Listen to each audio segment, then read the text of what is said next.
Imagine sitting in a courtroom so tense, the very air feels like it might snap. Every eye fixed, every breath held, waiting for the truth to explode into the open. A famous mogul, a pop icon's shocking testimony, and a woman whose silence has finally been broken. This isn't just another celebrity trial. It's a story about power, control, betrayal, and courage that could shake Hollywood to its core. If you want to know every chilling detail, hit that subscribe button now, because today, we dive deep into the heart of the Sean Diddy Combs trial and Cassie's explosive testimony that has the world watching.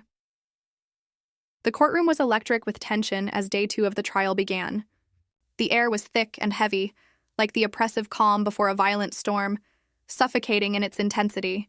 Reporters jockeyed for position, their cameras clicking rapidly, microphones capturing every whispered exchange between lawyers and witnesses. The spectators, a mix of industry insiders, curious onlookers, and media representatives, filled the grand chamber with a low murmur of anticipation, their anxiety barely concealed behind polite nods and murmured prayers. No one had the slightest idea of the full magnitude of what was about to unfold in that room. When Cassie entered, the chatter immediately died down. Her presence was magnetic, her steps measured and confident as if each footfall was a call to arms. The judge's gavel struck, demanding order, but the silence had already settled. Cassie's eyes were steady, clear and sharp, cutting through the tension with an unsettling calm that spoke volumes. There was no hesitation in her voice as she declared her intention to testify. She didn't utter his name once. There was no need. To everyone present, the man was an omnipresent shadow, an evil force that had haunted her life and forced her into years of silence. Her testimony was more than legal. It was deeply personal, raw, and haunting. The words she chose were like daggers, carefully aimed to expose the hidden scars left by years of betrayal and psychological abuse. This was no ordinary court case. This was the unraveling of a nightmare. A dark world where Sean Diddy Combs, one of the music industry's most powerful titans, used his influence and might as weapons to strip away her freedom. Her reality was one of illusion and fear, where freedom was a mirage dissolving the moment she tried to grasp it.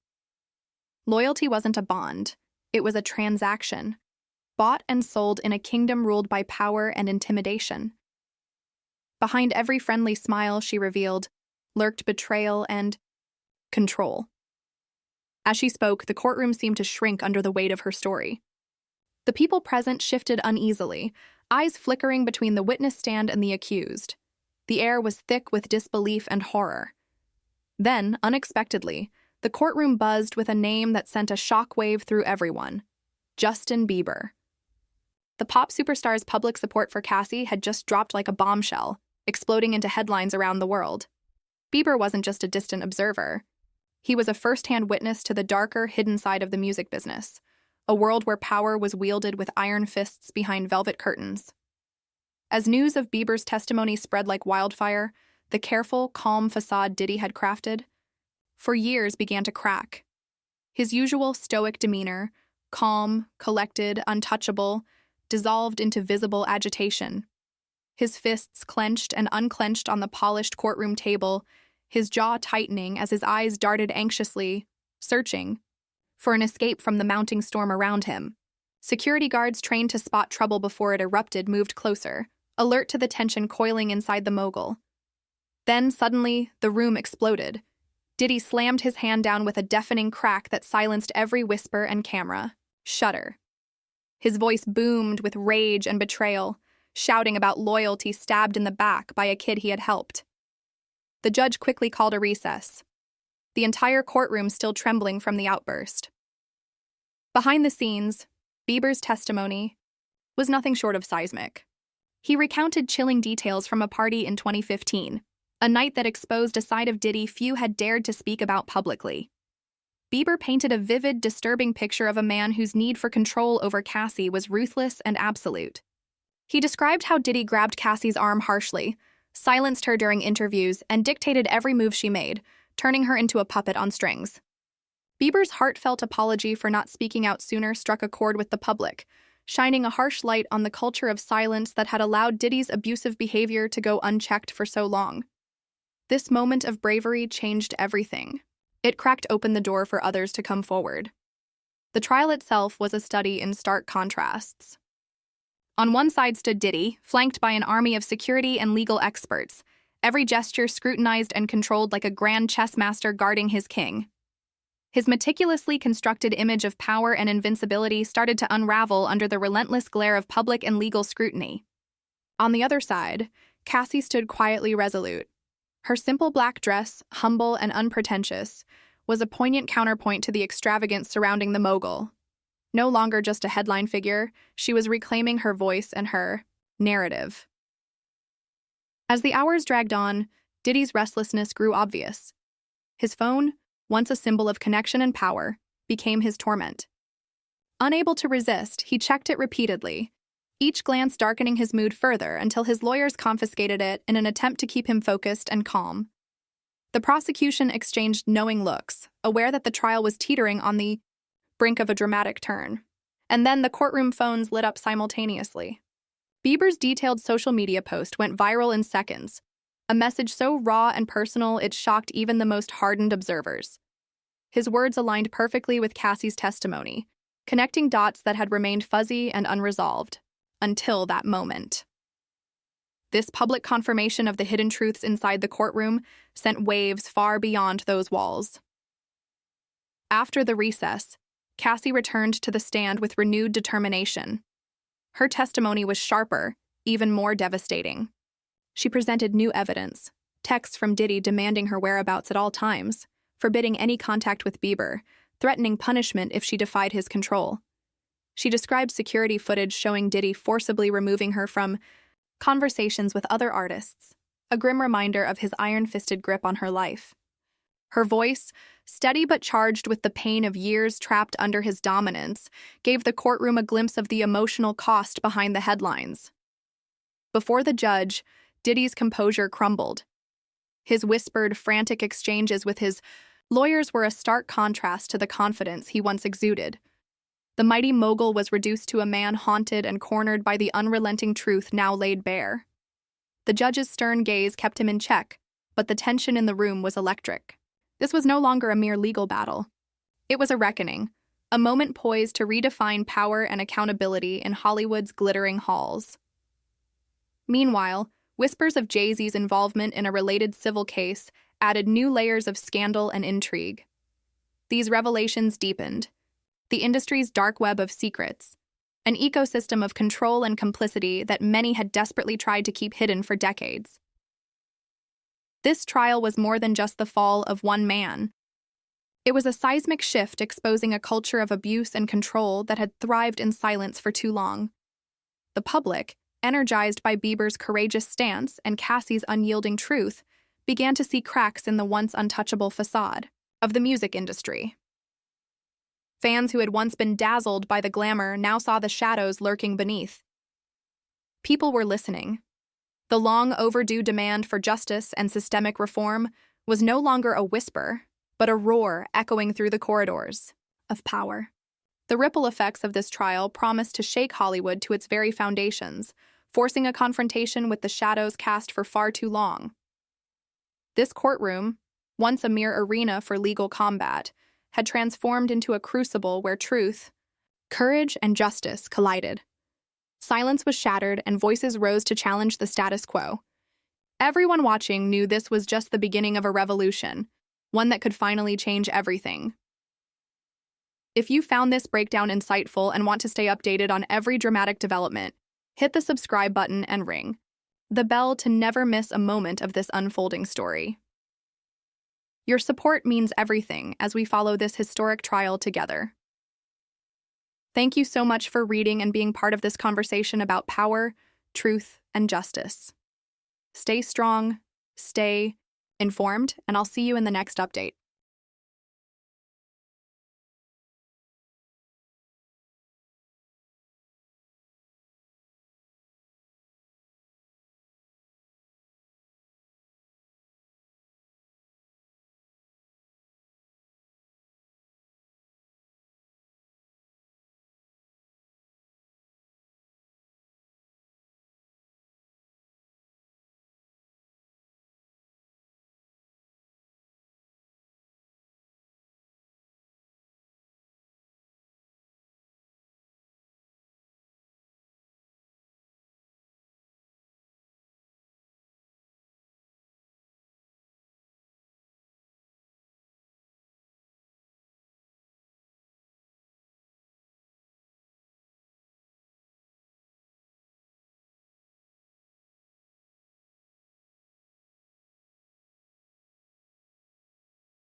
guy who spent decades perfecting his public image. The smooth-talking businessman, the calm, collected mogul, the man who never lets you see him sweat.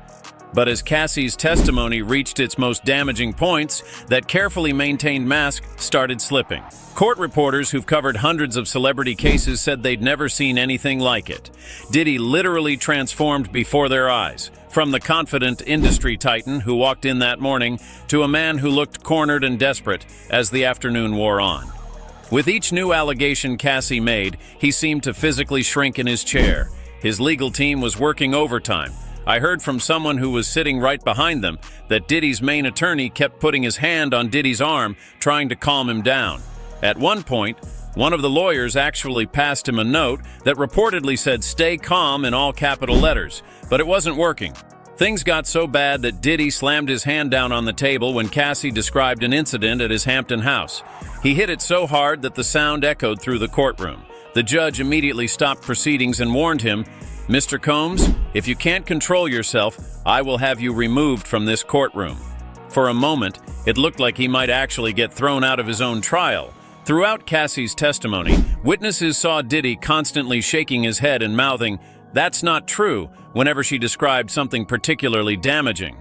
It was like he forgot there was a jury watching his every reaction. One courtroom observer said it looked like a man who had never been called out before, suddenly realizing he couldn't control the narrative. The power shift in that room was incredible. For their entire relationship, Diddy allegedly controlled everything about Cassie's life. Now she was speaking her truth, and he couldn't stop her. He couldn't cut her mic. He couldn't have security remove her. He couldn't spin it through his PR team. He just had to sit there and take it. But the real breaking point came when Cassie started talking about threats. She testified that Diddy had allegedly threatened her family if she ever spoke about what happened between them, and then came the bombshell nobody saw coming. She had recordings.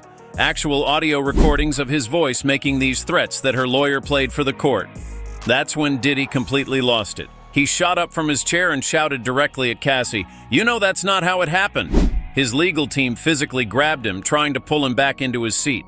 It took 3 of his lawyers to restrain him as he continued trying to speak over the recording playing in the courtroom. The judge immediately called for a recess, but the damage was already done. Everyone saw it. The jury, the reporters, the court officials. The man who built his reputation on being untouchable had just shown exactly how touchable he really was. As they led Diddy out for the recess, he looked like a completely different person than the one who had walked in that morning. The mask was gone, and what was underneath wasn't pretty. Just when everyone thought they'd heard it all, the real bombshell dropped. Cassie had evidence nobody saw coming. Not the judge, not the jury, and especially not Diddy. For years, she'd been quietly collecting proof of what she claimed happened during their relationship. Text messages, emails, photos, all stored in multiple places where Diddy couldn't find them or delete them. The courtroom went completely silent when Cassie mentioned she had text messages from other celebrities who had witnessed Diddy's behavior firsthand. These weren't just random industry people either. According to court transcripts, these were some of Diddy's closest friends and business associates, people who had been in his inner circle for years, who had seen things at private parties and backstage at events that the public never knew about. Diddy's face said it all. A person sitting in the gallery described him as looking physically ill when Cassie mentioned these celebrity witnesses. His legal team immediately jumped up, objecting loudly and demanding a sidebar with the judge. They argued these messages shouldn't be allowed as evidence, that they were hearsay, that they weren't properly submitted during discovery. The judge wasn't having it. After reviewing the messages in private, he returned to the courtroom and overruled all objections, calling the messages highly relevant to the case and allowing them to be entered into evidence. That decision alone caused Diddy to put his head in his hands. He knew what was coming. One by one, messages from famous names appeared on the courtroom screens. A major rapper had texted Cassie after a Grammy after-party. "You okay? What I saw tonight wasn't right. You can stay at my place if you need to." A female pop star had written, "I've known him for 15 years and I've never seen him act like that with anyone else. This isn't normal. Please call me." Most damaging were messages from a longtime producer who had worked with Diddy for decades. He had texted Cassie after witnessing an incident at a studio. "I can't be around this anymore. I told him to get help. Call me when you're safe." These messages completely contradicted what Diddy had been saying publicly, that no one had ever witnessed inappropriate behavior. that these were private matters being twisted by Cassie. Now the court could see that people had witnessed incidents, had been concerned, had reached out to help her. Then came Diddy's own messages. Screenshots showed texts where he appeared to acknowledge incidents. "I'm sorry about last night. You know how I get when I drink. It won't happen again." Another text from him read, "Whatever you need to make this right, just name it. New car, new apartment, whatever you want." A third message series showed what looked like attempts to keep incidents quiet through financial offers. "My lawyer can draw up the paperwork tomorrow. $2 million. Clean break. You don't talk about anything from the past 5 years." As these messages were read aloud, something interesting happened in the gallery. Several people who had arrived with Diddy that morning, members of his entourage who had been sitting behind him in support, quietly got up and left the courtroom. They slipped out one by one, unable to continue sitting there as the evidence mounted. By the time this part of testimony ended, Diddy was sitting almost alone at his table, just him and his legal team. The show of support he'd walked in with that morning had evaporated. The evidence no one saw coming had changed everything. As day 2 wrapped up, the man who walked into court as music's untouchable king left, looking defeated. The security team around him couldn't protect him from what just happened in that courtroom. The empire he spent decades building might be crumbling in real time. Cassie Ventura didn't just tell her story today, she potentially rewrote Diddy's entire legacy. The evidence, the testimony, the recordings, it all painted a picture nobody can unsee. The question isn't whether Diddy can win this case anymore. It's whether his reputation can ever recover from what the world heard in that courtroom today.